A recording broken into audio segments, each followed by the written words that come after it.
अध्याय 3। आज हम बात करेंगे द्रौपदी के बारे में, जो अग्नि से जन्मी और इतिहास को जला गई। महाभारत का युद्ध तलवारों से शुरू नहीं हुआ था, वो शुरू हुआ था एक स्त्री के अपमान से। इस कहानी में कई योद्धा थे, कई राजा थे, कई गुरु थे, पर जो सब पर भारी पड़ी वो कोई शस्त्र नहीं थी, वो थी द्रौपदी। ना वो कमजोर थी, ना वो चुप रहने वाली थी। वो सिर्फ एक पत्नी नहीं थी, वो सवाल थी। और महाभारत का सबसे खतरनाक सवाल उसी ने पूछा। द्रौपदी का जन्म माँ के गर्भ से नहीं हुआ, वो जन्मी अग्नि से। इसलिए उसकी जिंदगी में न शांति लिखी थी, न समझौता। अग्नि सिर्फ जलाती नहीं, वो शुद्ध भी करती है। और द्रौपदी शुरू से ही शुद्ध थी, सोच में, स्वाभिमान में और प्रश्न पूछने की हिम्मत में। जब बाकी स्त्रियों को सहना सिखाया जाता था, द्रौपदी को सिखाया गया पूछना।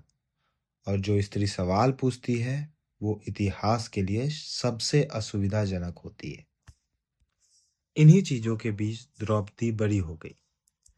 द्रौपदी का स्वयंवर रखा गया, जिस स्वयंवर में द्रौपदी जीती गई, चुनी नहीं। स्वयंवर रचा गया, राजकुमार आए, वीर आए, अहंकार आए। निशाना कठिन था, पर अर्जुन ने निशाना साध लिया। द्रौपदी ने वरमाला पहनाई, पर सच ये है उस पल भी उसकी पूरी मर्जी नहीं पूछी गई, क्योंकि जो स्त्री जीती जाती है वो चुनी नहीं जाती। और महाभारत का पहला संकेत यही मिल गया। द्रौपदी का जीवन फैसलों से भरा होगा, पर फैसले ज्यादातर उसके नहीं होंगे। एक स्त्री, 5 पति, ये निर्णय द्रौपदी का नहीं था, ये नियति का था, या शायद पुरुषों के धर्म का। द्रौपदी ने सवाल नहीं उठाया, पर इसका मतलब ये नहीं कि उसे पीड़ा नहीं हुई। कभी कभी खामोशी सबसे बड़ा त्याग होती है।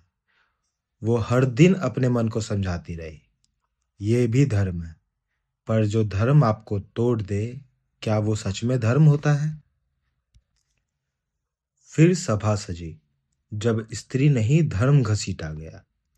जब युधिष्ठिर ने पासा उठाया, सिर्फ राज्य दांव पर नहीं लगा, द्रौपदी भी दांव पर लगी। और सबसे बड़ा पाप ये था, उसे पूछा भी नहीं गया। जब उसे सभा में घसीट कर लाया गया, वो रोने नहीं आई, वो सवाल लेकर आई। पहले किसे हारा गया था, तुम खुद या मुझे? सभा चुप हो गई। भीष्म चुप थे, द्रोणाचार्य चुप थे, विदुर अकेले थोड़ी हिम्मत जुटा पाए। क्योंकि जब धर्म सुविधा के हिसाब से जिया जाए तो वो धर्म नहीं रहता, साजिश बन जाता है। उस दिन सिर्फ एक स्त्री का अपमान नहीं हुआ, उस दिन पूरा हस्तिनापुर नंगा हो गया। उस समय कृष्ण भी तुरंत नहीं आए, वो इंतजार करते रहे। कब तक? जब तक द्रौपदी अपनी पूरी शक्ति से खुद खड़ी रही।